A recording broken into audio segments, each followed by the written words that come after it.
आज शाम के वचन के मनन के लिए हम लोग निकालेंगे इफिसियों की पत्री उसका 3रा अध्याय, इफिशियंस चैप्टर 3 वर्स 16।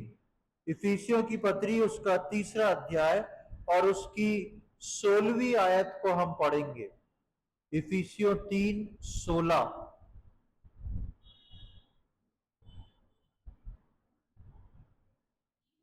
कि वह अपनी महिमा के धन के अनुसार तुम्हें यह दान दे कि तुम उसकी आत्मा से अपने भीतरी मनुष्यत्व में सामर्थ पाकर बलवंत होते जाओ। यहाँ पर हम पौलुस प्रेरित के द्वारा एक पत्र को देखते हैं और इस पत्र के अंदर हम आज एक बहुत खास बात को सीखने जा रहे हैं।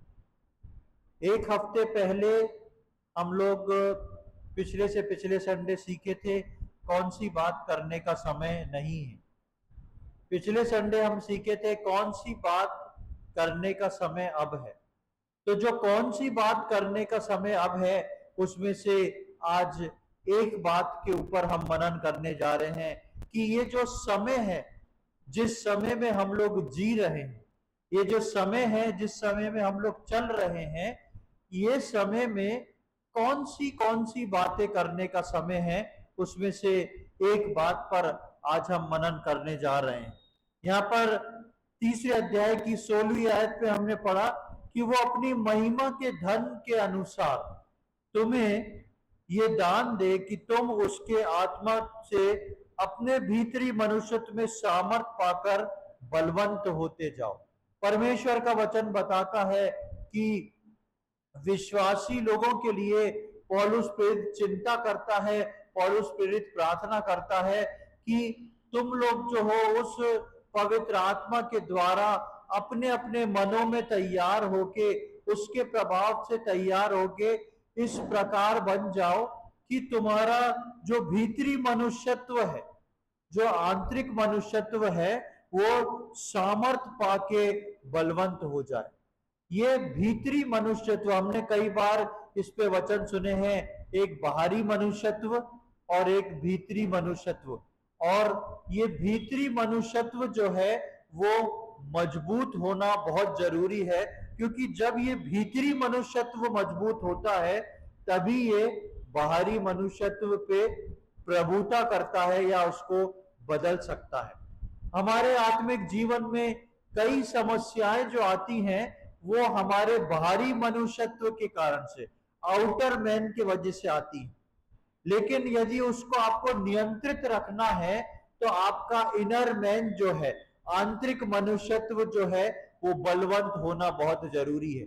इसलिए यहाँ पर पौलुस प्रेरित इस बात को लिखता है कि मैं जो हूं पिता, 14वीं आयत में हम पढ़ेंगे तो लिखा है, मैं इस कारण उस पिता के सामने घुटने टेकता हूं। यानी कि पौलुस प्रेरित जो है वो कलीसिया के विश्वासियों के लिए प्रार्थना कर रहा है कि ये उस आत्मा में मजबूत होके अपने आंतरिक मनुष्यत्व में जो है वो उस आंतरिक मनुष्यत्व के अनुसार जो है सामर्थ पाके उसमें बलवंत हो जाए। क्योंकि जब ये आंतरिक मनुष्यत्व सामर्थ पाके बलवंत होगा तो ये भारी मनुष्यत्व को कंट्रोल करेगा, और जो हमारे करने के लिए अभी समय है। पिछली बार हम देखे थे कितनी ऐसी चीजें होती हैं जिसका करने के लिए समय अभी है, और हम अक्सर पूछते रहते हैं प्रभु क्या चाहता है हमसे, हमें नहीं मालूम। प्रभु ये चाहता है आपसे, आत्मा से अपने भीतरी मनुष्यत्व में भरपूर हो जाओ। उस पवित्र आत्मा के द्वारा मैं और आप अपने भीतरी मनुष्यत्व में भरपूर हो जाएं। क्यों ऐसा भरपूर होने को कहा गया है? क्योंकि हम अवसरों को समझ सकें। ये जब आत्मिक मनुष्यत्व को या भीतरी मनुष्यत्व को मजबूत करना है, ये मजबूत करने से क्या होगा, इसका कंट्रोल जो है वो भारी मनुष्यत्व पे होएगा, आपके आउटर मैन पे होएगा। और जब आपके आउटर मैन पे होएगा तो आपको मालूम होगा कि कौन कौन सी चीजें आपके सम्मुख आ रही हैं या क्या क्या प्रिविलेजेस आपको मिल रही हैं, कौन कौन से अवसर आपकी जीवन में आ रहे हैं, और इन अवसरों को बहुमूल्य समझना बहुत जरूरी है। सबसे पहली बात, हम इस बात को जानते ही नहीं है कि हर दिन जिसमें हम जी रहे हैं, परमेश्वर की तरफ से मुझको और आपको एक प्रपोजल आता है, एक अपॉर्चुनिटी आती है, एक अवसर मिलता है। और वहीं हर दिन जो है शैतान की तरफ से अवसर मिलता है। आप देखेंगे कि अदन की वाटिका में आदम और हवा को हर दिन एक अपॉर्चुनिटी थी, एक अवसर था। क्या अवसर था? परमेश्वर से मुलाकात करने का, परमेश्वर से बात करने का। उन्हीं अवसरों के बीच में शैतान ने एक अपॉर्चुनिटी को, एक अवसर को परोस के दिया। क्या परोसा? उसने हवा के सामने उस फल को रखा। यानी कि मैं और आप एक ऐसे आत्मिक जगत में जी रहे हैं जहां पर शैतान की तरफ से भी और प्रभु यीशु मसीह की तरफ से, दोनों तरफ से आपको अवसर प्राप्त होंगे। और ये अवसर का एनालिसिस, अवसर का आकलन आप कब कर सकते हैं? जब आपका भीतरी मनुष्यत्व जो है वो मजबूत पाया जाए। जब आपका भीतरी मनुष्यत्व जो है मजबूत होगा, तब आपको समझ में आएगा कि मुझको करना क्या है, कौन सा अवसर कैसा है, और इस अवसर पे मुझे क्या करना है। इस बात को हम सीख पाएंगे। हमारे रोज के जीवन में हमारे पास कई अवसर आते हैं जिसमें हम उन अवसरों को या तो शैतान के लिए उपयोग करते हैं या प्रभु के लिए उपयोग करते हैं, और हम जानते ही नहीं हैं कि हमने किसके लिए उपयोग करा। इसलिए आत्मिक जीवन जो है या आंतरिक मनुष्यत्व जो है वो सामर्थ पाके मजबूत होना जरूरी है, ताकि बाहरी दुनिया का आकलन आप कर सकें या आपके जीवन में हर रोज क्या घटित हो रहा है उसको आप भली भांति समझ सकें। एक आयत को पढ़ेंगे, इसी के 5वें अध्याय में आ जाएं। इफिसियों 5वां अध्याय, इफिसियों 5वां अध्याय और उसकी 15वीं 16वीं आयत। Efficiency chapter 5 versus 15 and 16। इसलिए ध्यान से देखो कि कैसी चाल चलते हो, निर्बुद्धियों के समान नहीं पर बुद्धिमानों के समान चलो। अवसर को बहुमूल्य समझो क्योंकि दिन बुरे हैं। हाँ, यहां पर लिखा है, इसलिए ध्यान से समझो कि तुम कैसी चाल चलते हो। हर दिन मुझको और आपको समझना बहुत जरूरी है। ये आंतरिक मनुष्य और बाहरी मनुष्यत्व का खेल क्या है आप जानते हैं। आंतरिक मनुष्यत्व जो है बहुत सारी बातों को सोच के चलता है, बहुत सारी बातों पे विचार करके चलता है, इस बात को देख के चलता है कि मैं जो कार्य करने जा रहा हूं ये परमेश्वर की तरफ से है कि नहीं। और भारी मनुष्यत्व जो है वो इन बातों को सोच के नहीं चलता, वो अपने शरीर के लिए सोचता है। और यदि आंतरिक मनुष्यत्व उसको समझाए या चिताए या बोले भी तो वो कहता है कोई बात नहीं होता, एक बार से उसको परवाह नहीं करना चाहता। इसलिए ये बाहरी मनुष्यत्व की सोच ऐसी है, आंतरिक भीतरी मनुष्यत्व की सोच ऐसी है। इसलिए परमेश्वर का वचन बोलता है, इसलिए ध्यान से देखो कि कैसी चाल चलते हो, बुद्धिमानों के समान चलो। यानी कि उस बुद्धिमानी से चलो जिस पवित्र आत्मा के द्वारा आपका आंतरिक मनुष्यत्व जो है बलवंत हुआ है। इसलिए ये जरूरी है, इसलिए पौलुस प्रेरित प्रार्थना करता है कि हमारा आत्मिक मनुष्यत्व जो है, आंतरिक मनुष्यत्व जो है वो पवित्र आत्मा के द्वारा बलवंत होता जाए, वो बलवंत होता जाए, तैयार होता जाए, ताकि हम हर रोज जो चाल चलेंगे वो इस कंट्रोल में रहे कि हम कौन से अवसर को कैसा समझते हैं। अक्सर हम अपने लाइफ में, हमारे जीवन में आने वाली चीजों को रोजमर्रा का जीवन समझ के चलते हैं, लेकिन मैं कई बार इस बात को बताया हूं कि ये हर दिन जो हम रोजमर्रा के जीवन में जीते हैं यही असल जिंदगी है। और हम सोचते हैं परमेश्वर कुछ अद्भुत करेगा, समझाएगा, उसके अनुसार हम चलेंगे, सोचेंगे, लेकिन परमेश्वर को जो कुछ हमसे कराना है वो हमारी डेली रूटीनल लाइफ में देता है, ताकि हम डेली इस लाइफ के बारे में, इस लाइफ के अंदर जी के उस मकसद को पूरा करें। उस अवसर को जो परमेश्वर ने दिया है उसको हम पूरा कर सके। इन अंत के दिनों में हमें अवसर को समझना जरूरी है, क्योंकि इस बार में हमने पढ़ा है कि क्या बोलता है 16वीं आयत में, अवसर को बहुमूल्य समझो क्योंकि दिन बुरे हैं। यानी कि इन बुरे दिनों में रोज हमको अवसर मिलता है, जो अवसर हमको दिखाई नहीं देता। आप बाजार में जाके सब्जी ले रहे हैं, ये एक अवसर है। कैसा अवसर? इसमें क्या अवसर? आप सब्जी वाले से किस प्रकार बात कर रहे हैं, उससे किस प्रकार सौदा कर रहे हैं, उससे क्या चीज घटवा और क्या चीज बढ़वा रहे हैं, उसके अंदर आपकी चेकिंग होती है, उसके अंदर आपको चेक किया जाता है। आपने देखा होगा रेलवे में, आपने टिकट लेके आप ट्रेन में चढ़ गए हैं, टीसी आके आपके टिकट को चेक करता है। रेलवे में बीच बीच में विजिलेंस वाले चढ़ते हैं। वो लोग क्या होते हैं? वो लोग मफ्ती ड्रेस में होते हैं, कलर ड्रेस में होते हैं, किसी को पता नहीं पड़ता। जो टीटी होता है वो तो ब्लैक कोट में आता है, तो लोग समझ जाते हैं। जो टिकट नहीं लिए हैं या कुछ गड़बड़ है वो इधर उधर हो जाते हैं उसके काले कोट को देख के। जब वो चला जाता तो आके बैठ जाते। ये विजिलेंस वाले जो हैं, ये आके मफ्ती ड्रेस में, कलरफुल ड्रेस में आते हैं, अचानक जाके चेक कर लेते हैं। आप पूछेंगे आप कौन होते टिकट चेक करने वाले, तब वो अपना आईडी कार्ड बताएंगे, हम रेलवे की तरफ से। और उसके अंदर बहुत सारे लोग फंस जाते हैं। ये हमारे डेली रूटीन का काम जो है वो इसी प्रकार है। हम अपने रोजमर्रा के काम जिस प्रकार करते हैं, हम नहीं जानते कि इस पे किसकी नजर है, इसको कौन देख रहा है। इसलिए लिखा है हर अवसर को आप बहुमूल्य जाने। आप ये मत सोचे कि मैं तो अपने घर का काम कर रहा हूं, मैं तो सब्जी खरीद रहा हूं, मैं तो ऑफिस में जाके अपने कामों को कर रहा हूं, मैं अपने घर में किससे क्या बात कर रहा हूं, कैसी बातचीत है मेरी, कैसा मेरा बात करने का टोन है, ये सारी चीजें जो हैं ये नापी जा रही हैं। और ये सारी चीजें जो है ये अवसर दिया जा रहा है। इसलिए लिखा है अवसर को बहुमूल्य समझो।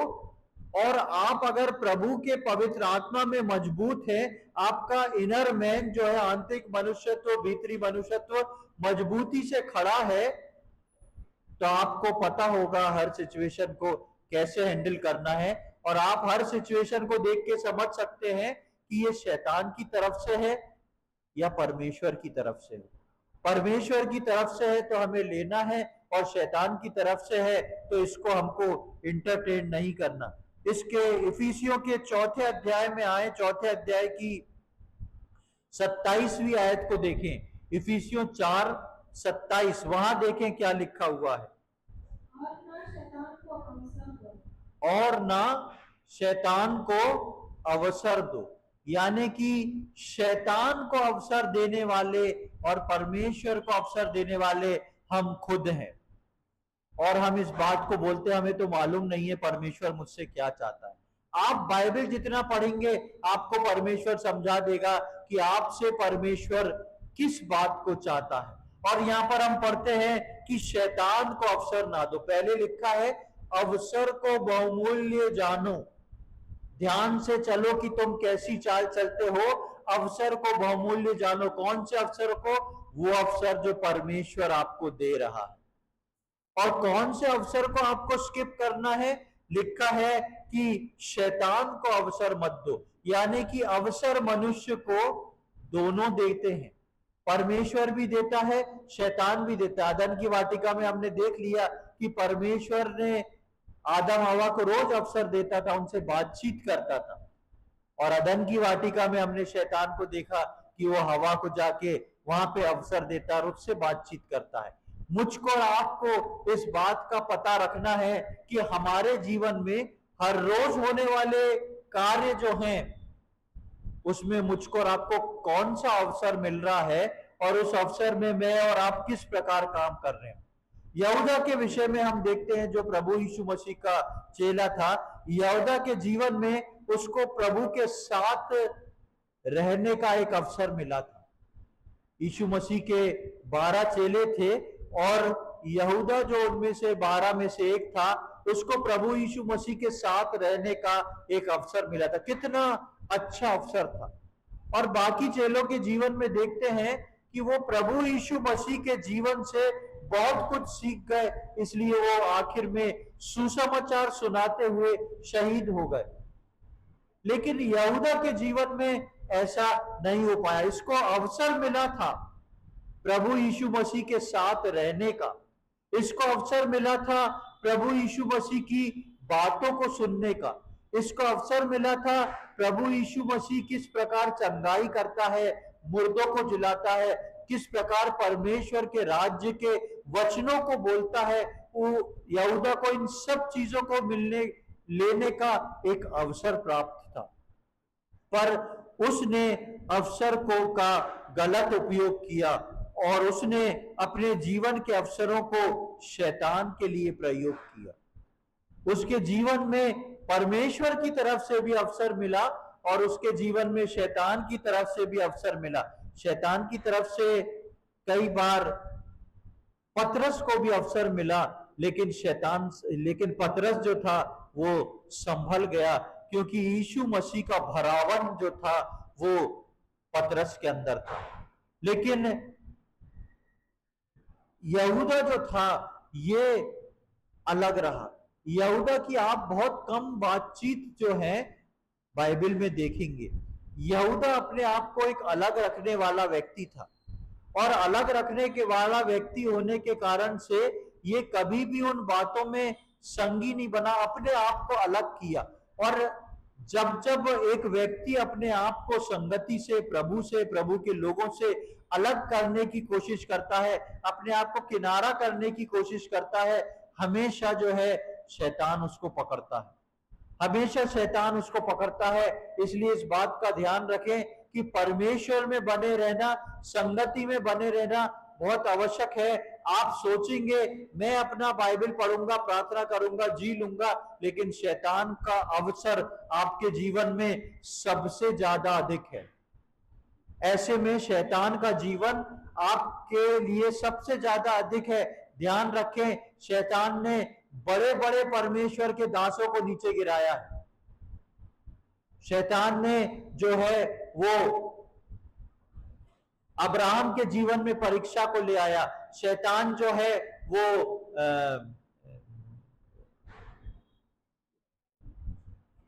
क्या नाम था उसका, अय्यूब के जीवन में लाया। लेकिन शैतान जो है दाऊद के जीवन में एक बड़ी परीक्षा को लाया। दाऊद जो परमेश्वर का भजन लिखने वाला एक व्यक्ति था, वो पाप में गिरा। क्यों? वहां पे आप पाएंगे, हम कई बार उस पर विचार कर चुके हैं, उसने अपने आप को अलग करके रखा था, अपने महल में कोने में अपने आप को अलग करके रखा था और वो पाप में गिरा। अपना अलगाव परमेश्वर से अलग करना या प्रभु के लोगों या संगति से अलग करना, याद रखें, आप कितने बड़े क्यों ना विश्वासी हो, आप वचन पढ़ने वाले हो, प्रार्थना करने वाले हो, शैतान आपको अद्भुत रीति से इस्तेमाल कर सकता है। इसलिए परमेश्वर का वचन बोलता है कि उस अवसर को बहुमूल्य जानो। और यहूदा जो था वो अपने आप में बहुत इंटेलिजेंट था, इस कारण से उसको ऐसी रिस्पॉन्सिबिलिटी दी गई थी उस टीम वर्क के अंदर। लेकिन उसके बाद भी यहूदा जो है शैतान के अवसर में फंस जाता है। परमेश्वर ने जो उसको अवसर दिया उसको यहूदा यूटिलाइज नहीं कर पाता है, लेकिन शैतान जो यहूदा के जीवन में अवसर देता है उसको वो यूटिलाइज कर लेता है। हम देखते हैं कि उसको प्रभु के साथ रहते हुए उस टीम का कैशियर बनाया गया था। यहूदा को प्रभु यीशु मसीह के साथ रहते हुए उस टीम का कैशियर बनाया गया था। ये क्या था? प्रभु की तरफ से एक अपॉर्चुनिटी थी। कैसी अपॉर्चुनिटी? इस रोज के काम में उसको अवसर था कि वो अपनी विश्वास योग्यता को दिखाने का उस पर उसने ऐसा नहीं किया। इस कैशियर के रूप में जब प्रभु यीशु मसीह के, एक तरह से कहना चाहिए प्रभु यीशु मसीह के साथ चल रहा है, और साथ चलते चलते यहूदा को एक अपॉर्चुनिटी मिली है कि तुमको हमारी टीम, ये 12 जनों की टीम जो है, इसका कैश देखना है। जो भी दान आता है उसको देखना है, कहाँ कैसे खर्च करना है, सब रखना है, उसको गिन के रखना है, उसका हिसाब रखना है, दूसरों को नहीं मालूम। ये अपॉर्चुनिटी जो है, ये ओहदा जो है, वो यहूदा को दिया गया। अब यहूदा को ये अपॉर्चुनिटी शैतान ने नहीं दी है, यहूदा को ये अपॉर्चुनिटी परमेश्वर ने दी। इस बात को ध्यान से समझे, जिससे आप अपने जीवन के अवसरों को समझ सकते हैं। ये अपॉर्चुनिटी जो है परमेश्वर की ओर से यहूदा को मिली है। और क्यों मिली है? ताकि यहूदा जो है इसके अंदर विश्वास योग्य रहे, इस ड्यूटी में विश्वास योग्य रहे, और एक विश्वास योग्य गवाह बन के इन 12 जनों के ऊपर एक गवाह के रूप में खड़ा हो सके कि देखो ये कैसा विश्वास योग्य दास था। लेकिन इसी अपॉर्चुनिटी, इसी अवसर को शैतान ने यहूदा के लिए इस्तेमाल करा। हो सकता है परमेश्वर आपको एक अपॉर्चुनिटी दे और उसी अपॉर्चुनिटी के लिए शैतान आपको इस्तेमाल कर सकता है। परमेश्वर ने आदम और हवा से कहा था इस फल को छोड़ के सारे फल खा लेना, शैतान उसी फल को लेके आ गया। यानी कि कई बार परमेश्वर की आज्ञा या परमेश्वर की दी हुए अवसर में शैतान कुछ बात को निकाल के अपना अवसर ढूंढता है। और यहां पर हम देखते हैं कि यहूदा को प्रभु यीशु मसीह ने एक टीम वर्क में, इस टीम के अंदर एक कैशियर की पोस्ट दी कि वो रखे, पर वो इस बात में विश्वास योग्यता को नहीं दिखा सका। देखेंगे हम यूहन्ना रचित सुसमाचार उसका 12वां अध्याय और उसकी 4वीं आयत से लेकर 6वीं आयत। Gospel according to John chapter 12 verse 4 to 6। यूहन्ना रचित सुसमाचार उसका 12वां अध्याय और उसकी 4वीं आयत से लेकर 6वीं आयत।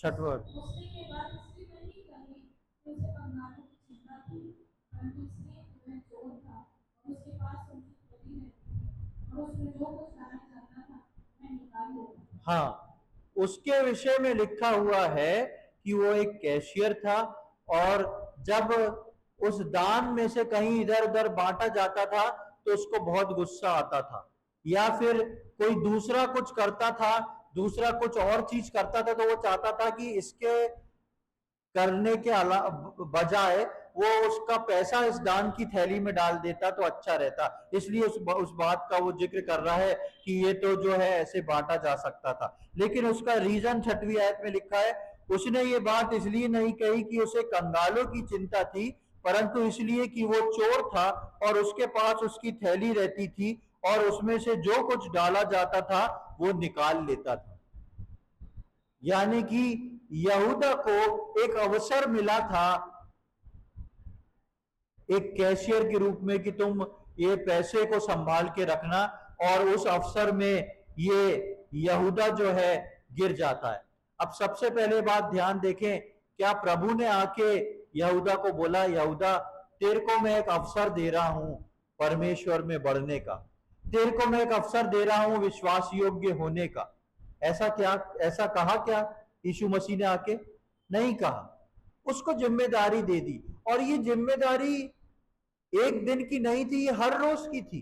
24 घंटे में जब कोई आके दान डालेगा तो उसको यहूदा के पास भेजा जाएगा, यहूदा उस थैली को आगे करके उसमें से दान ले लेगा। ये अवसर जो था ये डेली का था, डेली लाइफ में यहूदा के जीवन में एक कार्य ठहराया गया था, कैशियर का काम, और वो ये उसके जीवन में क्या बन गया? अवसर बन गया। इसी प्रकार प्रियो, मेरे और आपके जीवन के अंदर हर रोज का काम जो हम करते हैं, चाहे वो हम अपने किचन में कर रहे हो, चाहे वो हम अपने ऑफिस में कर रहे हो, चाहे वो हम अपने बेडरूम में कर रहे हो, चाहे वो हम अपने किसी कार्य में कर रहे हो, वो हर रोज का काम जो है वो परमेश्वर ने मेरे और आपके लिए एक अवसर को रखा है। वो हर रोज के काम में परमेश्वर ने मेरे और आपके लिए अवसर रखा है। इसलिए ये बात सोच के ना बैठे प्रभु ने मुझको कुछ बताया ही नहीं है कि उसकी इच्छा क्या है। प्रभु की आंखें आपको हर रोज आपके रोज के कार्यों में जांच रही है।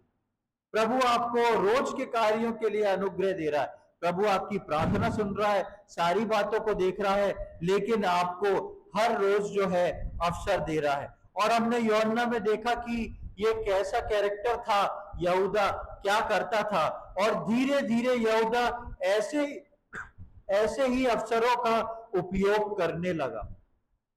पहले यहूदा को कैशियर बनाया गया, उसके बाद यहूदा ने देखा एक बार दो बार कोई नहीं देख रहा है, तो धीरे धीरे यहूदा जो है ऐसे अवसरों को उपयोग करने लगा और अपने जीवन में शैतान को अवसर देने लगा।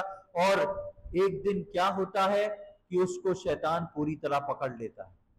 धीरे धीरे अवसर दे रहा है, थोड़ा थोड़ा पैसा, वो थोड़ा पैसा उस थैली में भी रहने दे रहा है, थोड़ा पैसा अपने लिए निकाल दे रहा है, और वो सोच रहा है कि मैं तो प्रभु के साथ बना हुआ हूं।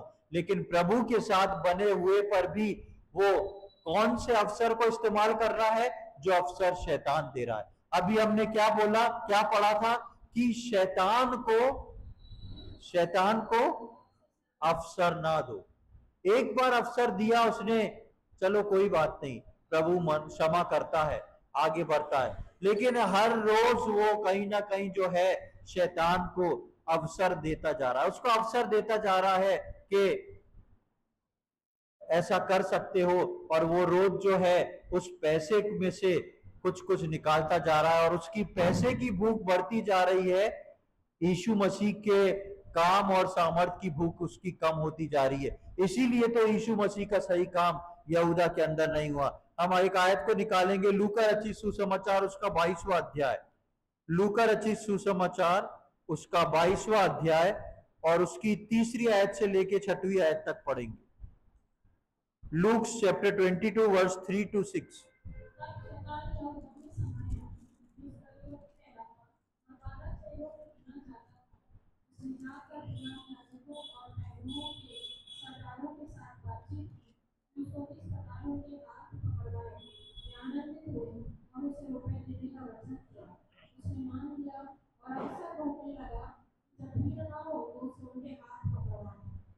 यहां पर हम देखते हैं लिखा है, तब शैतान यहूदा में समाया। तब शैतान यहूदा में, अभी हमने पढ़ा था यूहन्ना में कि उसके पास एक पैसे की थैली रहती थी, तब लिखा था क्या ये बात कि शैतान समाए? नहीं लिखा था। तब शैतान उसमें समाया जो इस्करियोती कहलाता है और 12 चेलों में गिना जाता है। ये लिखने की क्या जरूरत थी? यहाँ पर 12 चेलों में गिना जाता है, ये लिखने की क्या जरूरत थी? सबको मालूम है कि कौन शैतान के काम कर रहा था, और सीधा उसका नाम लिख के वो बोल सकते थे कि इस नाम में, उसका सरनेम लगा के बोल सकते थे कि इस नाम वाले चेले में शैतान समाया। लेकिन लिखा है जो 12 चेलों में से, जो 12 चेलों में गिना जाता था, उन 12 चेलों में गिने जाने वाला एक व्यक्ति जो था, उसके जीवन में शैतान ने जो अवसर दिया वो प्रबल हो गया। परमेश्वर और शैतान दोनों अवसर देते हैं, लेकिन वो सिर्फ शैतान के अवसर चुनता रहा, शैतान के अवसरों को चुनता रहा। और हम देखते हैं कि एक समय वो आया कि शैतान जो है, उसके लिए लिखा है कि शैतान उसके अंदर समा जाता है। और जब शैतान समा जाता है ना, शैतान चाहता ही है कि मैं और आप मृत्यु में प्रवेश करें। जब शैतान ने अपना कार्य आदम और हव्वा से करा लिया, तब हम पढ़ते हैं मृत्यु आ गई, जिसको परमेश्वर ने सृष्टि के समय नहीं बनाया था। सृष्टि के समय परमेश्वर ने आदम और हव्वा को बनाया था, लेकिन कभी नहीं बोला था कि इतने साल बाद इनकी मृत्यु को मैं बना रहा हूं, इनको मृत्यु आएगी। लेकिन परमेश्वर ने कहा था जिस दिन तू इस फल को खाएगा उस दिन अवश्य मर जाएगा। और शैतान चाहता था कि आदम और हव्वा को मृत्यु की ओर लेके आए। यहां पर भी शैतान चाहता था कि यहूदा को मैं मृत्यु की ओर लेके आऊं। और हम देखेंगे मत्ती रचित सुसमाचार उसका 27वां अध्याय, Gospel according to Matthew chapter 27.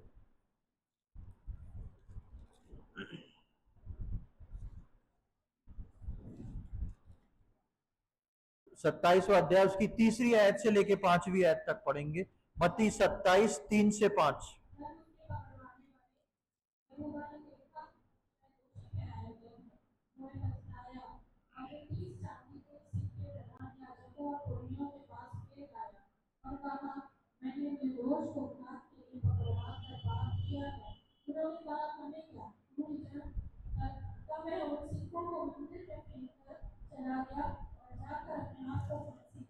हाँ, यहाँ पर हम देखते हैं अल्टीमेटली वो क्या करता है, जाके अपने आप को फांसी लगा लेता है। किसका मकसद पूरा हुआ? शैतान का मकसद पूरा हुआ। शैतान मुझको और आपको अल्टीमेटली मृत्यु तक ले जाना चाहता है। शैतान चाहता है कि मैं और आप मृत्यु की जगह तक पहुंच जाएं। लेकिन एक बात आप सोचें, यदि आपके जीवन में ऐसा हुआ है और आप सेंस कर रहे हैं, आप समझ रहे हैं कि हाँ मेरे जीवन में शैतान ने कई अवसर डाले हैं, या हर रोज मेरे जीवन में शैतान अवसर डालता है और मैं भटक जाता हूं, तो आज आपको यहूदा के समान दुखी होने की जरूरत नहीं है। क्यों नहीं है? क्योंकि आज आप परमेश्वर के वचन को सुन चुके हैं। यहूदा ने एक यहाँ पर बहुत बड़ी गलती करी, और क्या करी? यहाँ पर लिखा है कि वो प्रधान या वो 3री आयत में लिखा है, जब उसके पकड़वाने वाले यहूदा ने देखा कि वो दोषी ठहराया गया तो वो पछताया। यानी कि अभी भी उसके अंदर परमेश्वर का काम है। ये पछताना जो है ना, ये परमेश्वर की ओर से आता है। ये पछताना जो है, इसको परमेश्वर मन में डालता है ताकि मेरे और आपके अंदर सच्चा पछतावा हो। यानी कि अभी भी ये सब करने के बाद, यीशु मसीह को बेचने के बाद भी, सब का पाप कर लिया, लेकिन उसके बाद भी उसका मन जो है पछता रहा। इसका मतलब ये शैतान का अवसर इस्तेमाल करने के बाद भी यीशु मसीह उसे अवसर दे रहा है, एक पछतावा दे रहा है। और इस पछतावे में उसको फांसी नहीं लगाना थी, इस पछतावे में उसको यीशु मसीह से क्षमा मांगना थी। प्रभु, मैंने आपके विरोध में पाप किया है, आप मुझे क्षमा करो। और यहूदा कभी भी उस नरक की आग में नहीं जाता, या यहूदा कभी भी, यहूदा को एक बार वो यीशु मसीह से मिल लेता ना, तो उसको फांसी लगाने की कभी जरूरत नहीं पड़ती। आप सोचें, जिसको फांसी की सजा हो गई थी, जिस अपराधी को जो प्रभु यीशु मसीह के साथ टांग दिया गया था, उसने भी आखिरी क्षणों में यीशु मसीह को पुकारा, एक बार यीशु मसीह से बात करी, वो बचा लिया गया। यीशु मसीह बोलते हैं, आज ही रात तू मेरे साथ स्वर्ग में होगा। कैसे अद्भुत काम करने वाला! ये यहूदा एक मिनट को जाके यीशु मसीह से मिल लेता, या यीशु मसीह से क्षमा मांग लेता। ये शैतान ने जो अवसर दिया है, ये उसके जीवन से निकल जाता, प्रभु यीशु मसीह उसको क्षमा कर देता। प्रियो, मेरे और आपके जीवन में भी शैतान अवसर देता है और मुझको और आपको मृत्यु तक ले जाता है। लेकिन याद रखें, उस अवसर को भी पा लेने के बाद भी आपके पास अवसर है कि आप प्रभु यीशु मसीह के पास जा सकते हैं। इसलिए हमारे जीवन में अवसर को बहुमूल्य समझना जरूरी है, क्योंकि दिन बुरे हैं। लिखा है, अवसर को बहुमूल्य समझो, क्योंकि इन बुरे दिनों में शैतान जो है निरंतर आपके सामने अवसरों को लाएगा कि आप गिर जाएं। लेकिन आप शैतान को मना करके प्रभु यीशु मसीह के अवसरों को ले, क्योंकि दिन बुरे हैं। और हमको समझना है कि ये अवसर अलग से नहीं है, अलग से नहीं आते हैं, पर हर रोज छोटे छोटे कामों से ये अवसर का चुनाव होता है। या तो वो प्रभु की ओर से आते हैं, या वो शैतान की ओर से आते हैं। और मुझको और आपको हर रोज अपने रोज के कामों में इस बात को देखना है, ये अवसर किसकी ओर से आया है, मैं जो काम कर रहा हूं ये अवसर किसकी ओर से आया है। यदि आप इसको समझ नहीं पाए और गलती आपसे हुई है, तो आप प्रभु यीशु मसीह के पास जाए, आप उससे क्षमा मांगे। इसलिए पौलुस चाहता है कि हम आत्मा से अपने भीतरी मनुष्यत्व में भरपूर रहें, ताकि हर अवसर को जाने, क्योंकि ये हमारे जीवन में खास है।